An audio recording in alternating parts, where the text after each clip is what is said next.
बिस्मिल्लाहिर्रहमानिर्रहीम, अस्सलाम वालेकुम, welcome to my YouTube channel. My name is educator Ashif. अगर आपने चैनल सब्सक्राइब नहीं किया तो काइंडली सब्सक्राइब कर लें और बेल आइकन को लाजमी प्रेस करिएगा ताकि मेरी हर आने वाली वीडियो से आप नोटिफाई रहें। आज का जो हमारा टॉपिक है, it's a really relevant topic. आज का हमारा टॉपिक कुछ ये है कि how to take shop on rent. Rent पर दुकान कैसे लें, रेंट पर मकान कैसे लें, क्या प्रोसीजर होता है, कौन सी लीगल फॉर्मेलिटीज़ होती हैं जो टेनेंट ने और ओनर ने फुलफिल करनी होती हैं, और कैसे रेंट एग्रीमेंट किया जाता है। आज हम ये सीखेंगे बेसिकली। आप किसी से ओरली रेंट एग्रीमेंट करते हैं या आप किसी से कहते हैं, ओरली मुआहिदा करते हैं कि जी मैंने आपकी दुकान रेंट पे लेनी है, और आप ले लेते हैं और अगला बंदा आपको कीज़ दे देते हैं, आपसे किराया देना शुरू कर देते हैं। इसमें आप जब वो आपको निकालता है तो आप कोई लॉ की हेल्प नहीं ले सकते। इसी तरह जब आप ओनर जो है वो आपको निकालना चाहता है, वेकेंट करना चाहता है अपने प्रीमिसेस को, तो वो कोई लॉ की हेल्प नहीं ले सकता। इसलिए इसके लिए एग्रीमेंट का होना बहुत ज़रूरी है। अब तो पंजाब रेंटेड एक्ट ये कहता है कि अगर रेंट एग्रीमेंट नहीं होगा तो ओनर को पनिशमेंट भी होगी। तो इस पनिशमेंट से बचने के लिए रेंट एग्रीमेंट करना बहुत ज़रूरी है। ठीक है, रेंट एग्रीमेंट कैसे किया जाता है और क्या प्रोसीजर है, आज हम ये सीखेंगे। रेंट एग्रीमेंट कुछ इस तरह किया जाता है कि आपने एक फॉर एग्जांपल शॉप देखी, आप उस शॉप को रेंट पे लेना चाहते हैं, आपने ओनर से बात की, ओनर ने आपसे कहा कि ठीक है मैं आपको देने के लिए तैयार हूँ ये शॉप। अब आपने क्या करना है, अब आपने करना कुछ ये है कि आपने स्टैम्प पेपर लेना है। ठीक है, आपने कचहरी जाना है, चालान लेना है। चालान लेने के बाद आपने एक 1200 का स्टैम्प पेपर पंजाब बैंक से लेना है। जब आप वो चालान सबमिट कराएंगे और स्टैम्प पेपर ले लेंगे 1200 का, आपने वापस जाना है कचहरी। आपने किसी ड्राफ्टमैन से, ड्राफ्टमैन वैसे बहुत सारी जगहों पे गलतियां भी कर देते हैं, तो it's relevant to contact with a lawyer. ठीक है, लॉयर से कॉन्टैक्ट करें।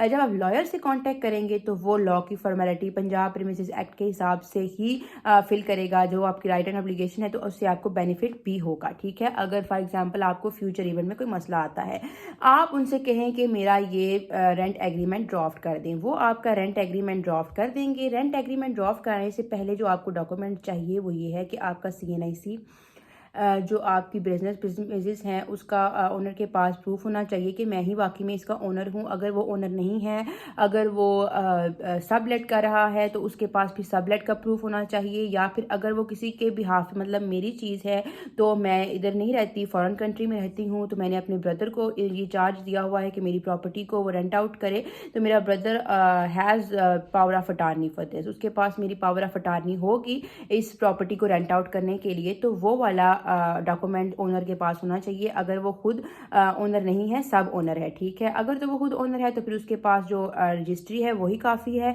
लेकिन अगर वो खुद ओनर नहीं है तो उसके पास जो पावर ऑफ अटार्नी है वो, और अगर या फिर वो किराएदार ही है और अगर वो सब लेट कर रहा है तो उसके पास भी सब लेट का इजाज़तनामा होना भी ज़रूरी है। मतलब कि मैं किराएदार हूँ तो मैं आगे फर्दर दे रही हूँ तो मेरे पास वो सब लेट का होगा। ठीक है, फॉर्म तो मैं आगे फिर दे सकती हूँ। ठीक है, आपने ले लिया चालान भी, आप भी चले गए, ओनर भी चला गया।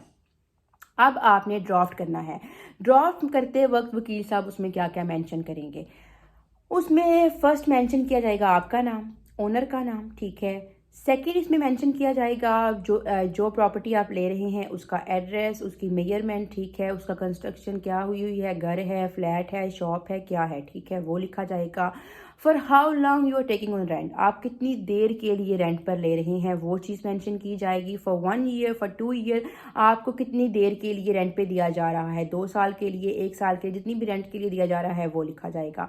ठीक है, उसके बाद आपसे रेंट जब दिया जाता है तो आपसे टोकन, जो क्या उसे बोलते हैं, सिक्योरिटी ली जाती है। सिक्योरिटी आपसे ली जाती है जब आपको रेंट आउट कोई चीज़ की जाती है, ओनर सिक्योरिटी लेता है। फॉर एग्जाम्पल अगर आपने एक शॉप ली है तो 1 लाख रुपया उसकी सिक्योरिटी तय पाई है तो वो लिखी जाएगी। और जब आपका एग्रीमेंट अगर नहीं टूटता, अगर आपने फॉर एग्जांपल 1 ईयर के लिए ली है तो आपने 1 ईयर पूरा किया और आप उसके बाद कहते हैं I am done with this shop, मैं इस शॉप को खाली करना चाहता हूँ, और ओनर भी कहता है कि ठीक आप खाली कर दें, तो फिर आप वो लाख रुपये वापस ले सकते हैं सिक्योरिटी। लेकिन हाँ, यहाँ पर आपने एक चीज़ बहुत ज़रूरी याद रखनी है कि अगर ओनर आपको आपको ज़बरदस्ती निकालता है तो वो आपको लाख रुपया सिक्योरिटी के अलावा अगर आप लिखवाना चाहते हैं एग्रीमेंट को तोड़ता है कंडीशन के अलावा, मतलब उसकी अगर एग्रीमेंट को ओनर के पास तोड़ने का राइट होता है, ये आपने चीज़ याद रखनी है। तब होता है जब या तो खुदा न खास्ता प्रॉपर्टी गिरा जाए या खुदा न खास्ता या वो प्रॉपर्टी सेल कर दे तो ही हैज़ राइट, ज़ाहिर है नया ओनर आ गया है तो वो वेकेंट करवा सकता है, या अगर उसने कंस्ट्रक्शन करानी हो तो वो आपसे उस साल से पहले भी वेकेंट करा सकता है। लेकिन आप अगर एग्रीमेंट तोड़ते हैं, मतलब साल का आपने लिया लेकिन आप 6 महीने के अंदर ही कहते हैं कि मैंने जाना है विदाउट एनी नोटिस, आपने ओनर को नोटिस भी नहीं दिया, उसको नहीं बताया, अचानक कि आपने फैसला कर लिया जी मैं 6 माह के बाद जाना चाहता हूँ, तो आपकी सिक्योरिटी ज़ाया भी हो सकती है। इसलिए मुआहिदा लिखते वक्त ये चीज़ लाजमी मेंशन करें कि जो सिक्योरिटी आप लिखवा रहे हैं वो फुलफिल ऑफ द एग्रीमेंट के बाद ही आपको मिल सकती है। अगर आप अपना साल का एग्रीमेंट है तो साल पूरा करेंगे तो ही आपको मिलेगी, या फिर अगर आप 6 मंथ में शॉप छोड़ें तो आप फ्यू डेज पहले उसे ओनर को नोटिस दे दें कि जी मैं छोड़ रहा हूँ, ताकि वो आपको आपके सिक्योरिटी वापस कर दे। लेकिन अगर आप उसे बताए बगैर विदाउट नोटिसिंग हिम उसको छोड़ते हैं तो फिर आपकी सिक्योरिटी ज़ाया हो सकती है। ठीक है, उसके बाद आपने जो काम वहाँ पर करना है, रेंट पे जो शॉप आप ले रहे हैं, अगर आपने क्लोथिंग का काम करना है आपने मेंशन करना है उस एग्रीमेंट में कि मैं क्लोथिंग का काम करूँगा। अगर आपने कोई और काम करना है मोबाइल्स का, कुछ भी अगर आपने काम करना है वो आपने लाजमी मेंशन करना है। ठीक है, वो एक जो एग्रीमेंट है उसके ऊपर आपने कायम भी रहना है। ऐसे नहीं है अगर आपने उसमें क्लोथिंग मेंशन की है और आप विदाउट एनी रीज़न वहाँ पर मोबाइल्स की शॉप करनी शुरू कर दें, नहीं, जो आप बिज़नेस शो कर रहे हैं वही बिज़नेस ही आपने करना है। सेकेंडली, वो बिज़नेस जो आप इस शॉप में करना चाह रहे हैं वो लीगल हो, उसकी पाकिस्तान बिजनेस एक्ट में इजाज़त हो। ठीक है, ये ना हो कोई इलीगल बिजनेस करें, तो इलीगल बिजनेस के लिए कोई भी बंदा आपको अपनी रेंट की शॉप देना भी चाहे तो नहीं दे सकता अकॉर्डिंग टू पाकिस्तानी लॉ। ठीक है, उसके बाद रेंट, आपका मंथली रेंट कितना तय पाया है, कितना एडवांस रेंट आपने दे दिया है और कितनी डेट को आप रेंट दिया करेंगे, मतलब आप अपनी रेंट कितनी देर में दिया करेंगे। फॉर एग्जांपल मंथ की 5 तक आप रेंट देंगे, 10 तक देंगे, ये आपने मेंशन करना है कि कितनी लास्ट डेट होगी जिसमें आप रेंट सबमिट कराएंगे। उसके बाद 2 विटनेसेस होंगे और आपके सिग्नेचर्स होंगे और नोटरी पब्लिक से आपने उस डॉक्यूमेंट को अटेस्ट कराना है। Now you can save this document